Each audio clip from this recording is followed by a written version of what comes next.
नमस्कार, आप देख रहे हैं इंडिया लाइव टुडे 24 न्यूज। तो चलिए रुक करते हैं आज की प्रमुख और बड़ी खबर पर। दो दिग्गजों की सियासी जंग दिलचस्प। उत्तरी पूर्वी दिल्ली लोकसभा सीट विकास के पैमाने पर कहां है? सत्ता संग्राम में सबसे हॉट सीट बनी उत्तर पूर्वी दिल्ली में सियासी विषाद बिछने लगी है। मुकाबला दिलचस्प है और देश की नजरें भी इस पर टिकी हैं। दोनों दलों के सेनापति अपनी जीत सुनिश्चित करने के लिए मैदान में हैं। दोनों तरफ से सियासी प्रहार भी शुरू हो गया है। इन सबके बीच भाग्य विधाता अपनी बेहतरी की उम्मीद में है।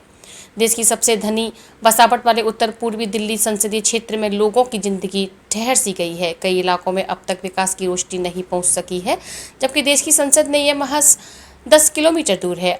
आपको हैरानी हो सकती है, लेकिन कई कॉलोनियों में मकानों के दरवाजे बदबू फेंकते नालों के सामने खुलते हैं। करीब 3 लाख की आबादी वाले सोनिया बिहार को ही ले, गर्मी में यहाँ की गलियां गंदे पानी में डूबी हैं। ऐसी ही एक गली में सियासी मिजाज की बात करने पर धर्मेंद्र गुप्ता बताते हैं कि मुकाबला तो कांटे का हो गया है, लेकिन इससे होना क्या है? हम सबको अब तक बुनियादी अधिकार भी नहीं मिल सका है।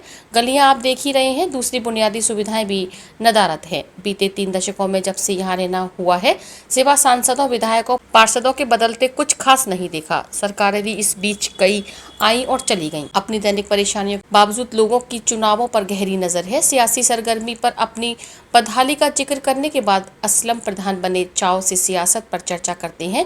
उनका भी मानना है कि भाजपा के मनोज तिवारी के सामने कांग्रेस के कन्हैया कुमार के आने से लड़ाई कांटे की हो गई है, जबकि अभी तक चुनाव एक तरफा लग रहा था। ऊंट किट करवट बैठेगा, इसका अंदाजा लगाना अभी मुश्किल है। चुनाव चढ़ने के साथ तस्वीर स्पष्ट होगी, लेकिन भाजपा को जो ज्यादा लगाना पड़ेगा, इस बार कांग्रेस से वॉकओवर नहीं मिलने वाला है। दबी जुबान में भाजपा नेता भी मान रहे हैं कि मुकाबला अब एक तरफा नहीं है, लड़ाई कांटे की होगी। इसकी वजह कन्हैया कुमार को लेकर बनाई धारणा है। दोनों प्रत्याशियों की अपनी अपनी खूबी और खामी है। अच्छा वक्ता होने के साथ साथ कन्हैया युवाओं के बीच पसंद किए जाते हैं, जबकि मनोज तिवारी की पूर्वांचली समाज में गहरी पैठ है। खबरों में अब तक के लिए बस इतना ही। फिर होगी आपसे मुलाकात ऐसी किसी बड़ी और खास खबर के साथ। तब तक के लिए नमस्कार और देखते रहिए इंडिया लाइव टुडे 24 न्यूज।